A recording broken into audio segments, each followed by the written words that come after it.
So Anthropic has just announced that right now they are going to start watermarking the text files and the other files that come into their platform. So what this means is you're going to be able to see if something was created by AI or not. So other companies like Gemini, also other companies that are doing AI as well, they also have some of these work watermarks. I actually noticed it when I used an image from Gemini. So I created an image, I uploaded the image on Gemini, and I wanted to edit one thing of this image.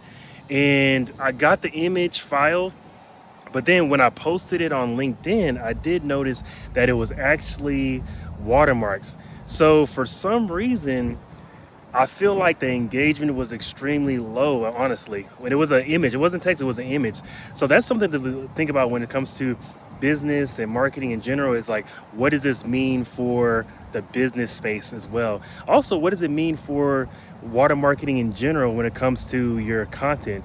So are people going to perceive this watermark differently? Are they going to perceive your content differently if you were to post it and it's notified that it's done with AI?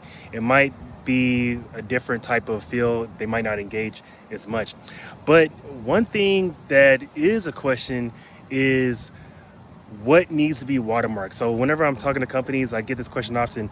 They say, well, is it okay for us to not announce that we're using AI? And I think it really depends on the situation. For example, if you are just creating an email with AI, I don't think it really matters that you're using AI to edit your speech.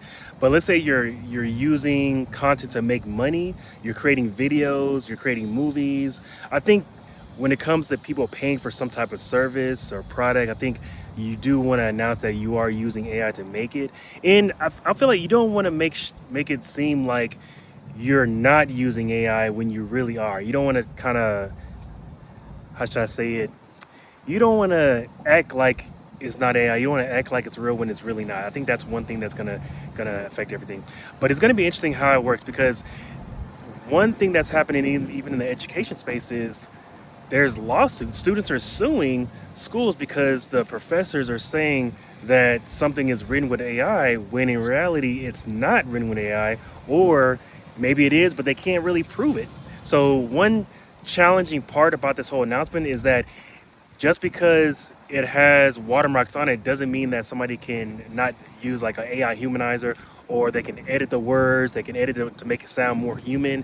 So it's not 100%. Just like in the education field, you can't 100% prove that somebody used AI to write an essay. You can't 100% prove that somebody has a product or image that it's created by AI.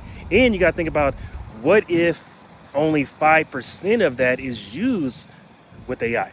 What if it's only 10%? What if it's only 4%? So where do we draw the line as far as what's considered AI use or too much AI use as well?